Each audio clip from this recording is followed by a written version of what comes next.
Writer's Bits presents Fun with Writing. I'm John Hadaway.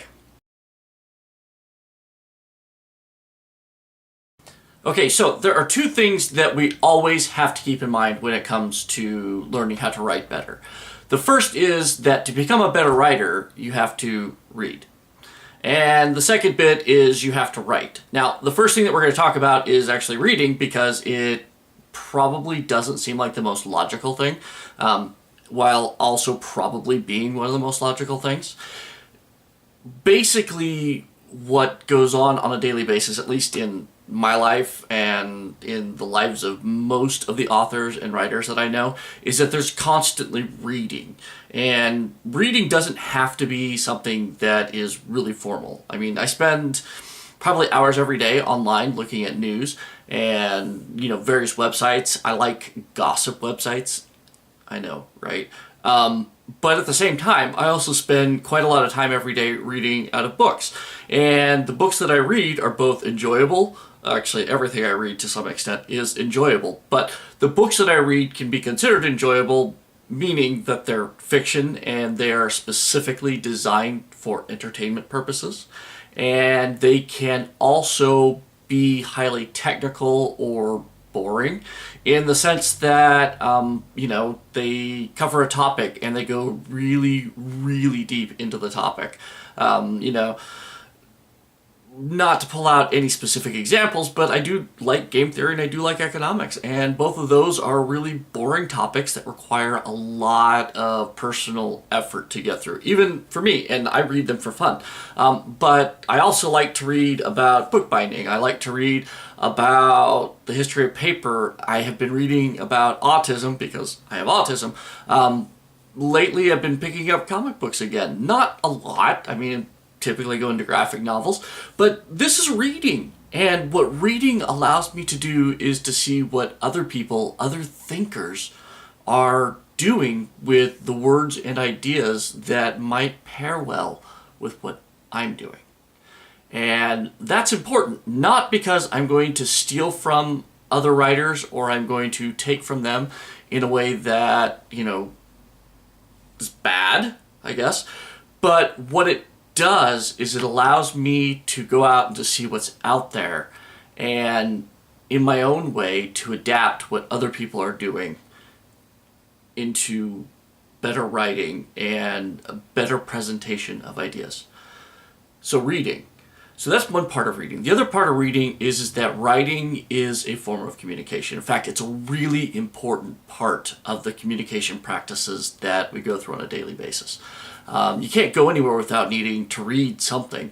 And even though we can argue that, 100 years ago, people didn't read as much and the literacy rates were a lot lower, yeah, I don't care.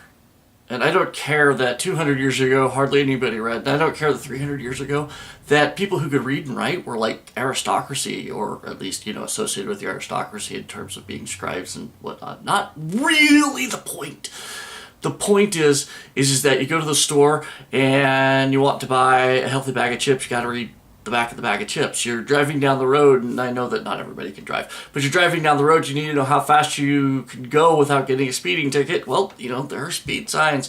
You walk into a movie theater and you want to know show times and what movies are playing, or you open the newspaper and you want to see what a movie's even about, with log lines and reasons to go do things. You go online and you want to find out something about some local event. You go into the newspaper to find out about local events. You want to read about family history. This is all things that require reading, but what's even more interesting is that if you move beyond the written word and you then apply the idea of reading to TV and movies and pictures, all of these things can be read and interpreted and can ultimately influence the way that you interact with the world around you and the way that you write things.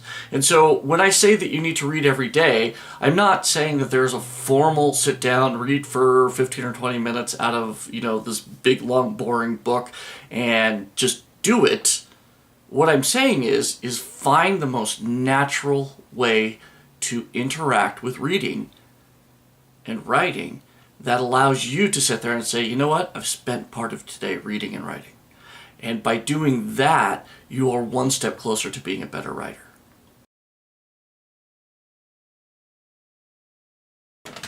Okay, so if part 1 is reading, then part 2 is writing. And in order to get better at writing, you actually have to sit down and go through the physical act of writing. You can't just depend on motivation or on inspiration to come and to sit there and say, hey, this is what I'm going to write today. I'm going to write the next best novel or the next best science fiction series or the next best TV show or movie. That literally isn't how writing works. And yes, there are people out there that say that that's how their inspiration works. But in reality, in order to become a better writer and a better communicator, you have to spend part of every day of your life writing.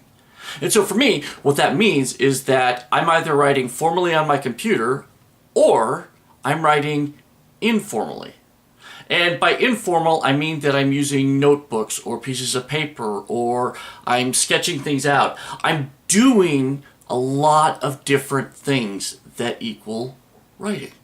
Now, writing isn't necessarily the act of putting words together into sentences, and sentences together into paragraphs, and paragraphs together into papers and essays and stories, though it is that, but it's also the exploration of how to express ideas and beliefs and concerns in a way that better encapsulates what it is that you're trying to do. And so in order to do this, we're going to go through a variety of things, exercises and such, that help us to look at the world around us and to figure out exactly how we need to write different material.